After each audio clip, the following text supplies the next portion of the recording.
field trip season here at CNN Center, and I want to thank Eagles Landing Christian Academy for visiting yesterday. It was great meeting you. Our first story this Thursday centers on the Florida Panhandle. A U.S. defense official says a Black Hawk helicopter, like this one, crashed during a training mission on Tuesday night.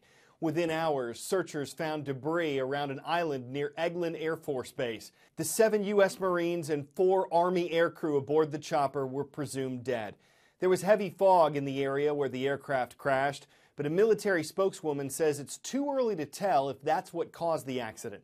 A second helicopter traveling with it returned safely to base. General Martin Dempsey, the highest-ranking member of the military, says this is a reminder that those who serve put themselves at risk, both in training and in combat. The U.S. Congress is considering whether to approve President Obama's request for military action against the ISIS terrorist group. It had its first hearing on the request yesterday.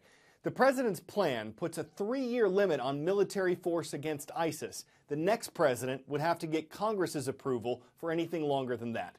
And it says there will be no enduring offensive ground combat for U.S. troops. That's language that's been criticized as unclear from some Democratic and Republican lawmakers.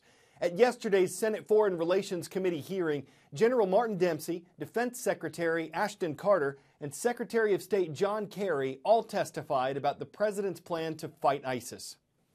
We simply cannot allow this collection of murderers and thugs to achieve in their group their ambition, which includes, by the way, most likely the death or submission of all those who oppose it. President Obama says his plan does not authorize another ground war like those in Afghanistan and Iraq. But some Democrats in Congress want the proposal to be more limited in terms of where, how long, and how much U.S. force is needed. And some Republicans think the plan is too limited and not forceful enough to defeat ISIS. Lawmakers say it could be months before the House and Senate vote on the president's request. We're going coast to coast on today's roll call. Out west, way out west, we're starting with Manicottic Nunanic School. It's in Manicottic, Alaska, where the Lynx are watching. Independence, Missouri is our next stop. It's where the Nighthawks are online at Nativity of Mary Middle School. And we'll wrap up our roll in West Newbury, Massachusetts with Pentucket Regional Middle School. It's great to see the Sachems this Thursday. For years now, it's been a case of good news, bad news with the U.S. economy. The bad news, on Tuesday, the Dow Jones Industrial Average, a stock market indicator, took a dive, dropping more than 332 points, its worst day of the year. Inflation in China, debt in Greece, wholesale inventories in the U.S., they all shared the blame.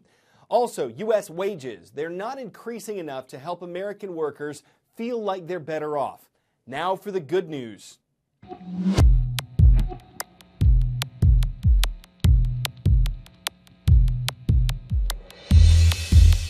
1.7. That's how many job seekers there are for every job opening. This is my favorite labor market chart. Why? At the height of the recession, that number was nearly 7. That meant there were 7 people competing for every available job opening. There are today 5 million job openings in the country. That's a 14-year high. It's just the latest evidence the U.S. labor market is getting stronger. More people are quitting their jobs, too. Why is that a good thing? That is a sign of confidence. You usually don't quit your job unless you're pretty sure you can get a new one.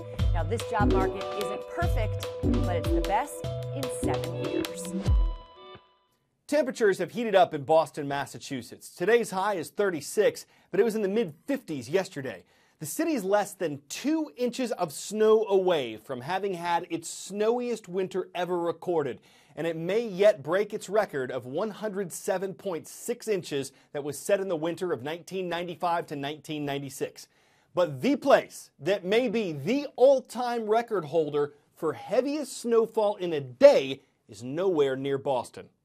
In February, the residents of Boston may have experienced their snowiest month on record. But in Capricotta, a small village in Italy, people there are literally on a different level.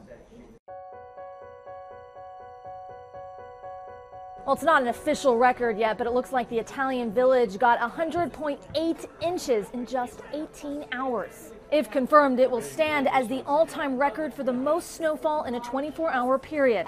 Well, the extraordinary pictures posted Tuesday show entire buildings and cars in Capricata and the nearby town of Pesco Costazo buried. A snowblower tries to clear the street.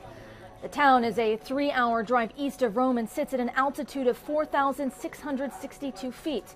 It has a population of roughly 1,000 people. MediaWeb reported that the snow fell in 18 hours and that in unpopulated areas at higher altitudes, it's likely accumulations were much more significant. Well, the World Meteorological Organization will confirm whether or not the snowfall surpassed the all-time 24-hour record, which is 75.8 inches, set in Silver Lake, Colorado in 1921. Time for the shout-out. What is represented by this formula? CnH2ON. If you think you know it, shout it out.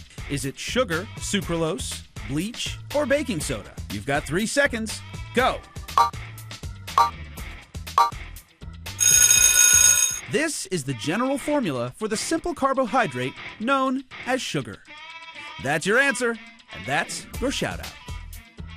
Sugar cane, sugar beets, honey, and maple sap are some natural sources of sugar, so is fruit. And you'd expect to find plenty of sucrose in candy and soft drinks and desserts. But what about smoothies, barbecue sauce, and crackers that don't taste sweet? Most Americans are eating far more sugar than we should, and most of us would be surprised to find out all the foods that have it. As much as you try and keep track of how much sugar you're eating in any given day, because of added sugars in all these surprising places, it becomes almost an unfair game.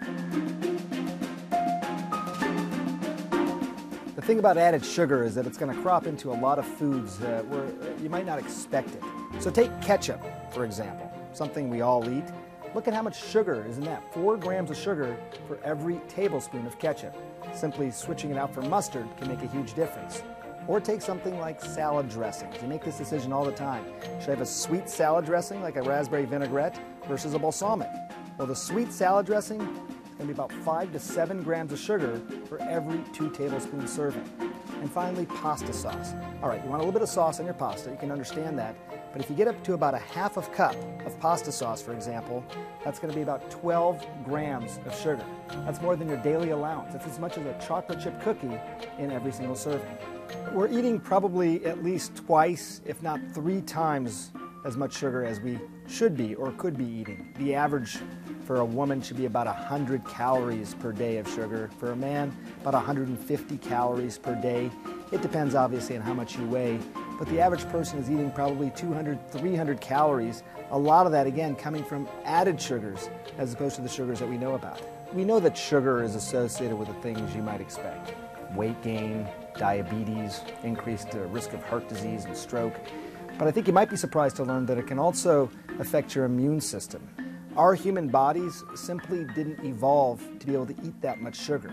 Now, the average American eats about 140 pounds a year, and our bodies simply don't know how to handle all that. 2 words, buried treasure. Silver coins showing the image of Alexander the Great, a conqueror in the 300s BC. Silver jewelry, from rings to bracelets to earrings, more than 2,000 years ago. It was all likely hidden, maybe by people planning to return. They didn't, and a stalactite cave in northern Israel recently yielded its secret to a member of a caving club. The find could help archaeologists better understand ancient Israel. Not sure yet how much cash the cache is worth or if the caver will cave to cashing in, but it's more than a silver of how things were. Alexander, truly great discovery. We're always coining new puns on CNN Student News. I'm Carl Azus.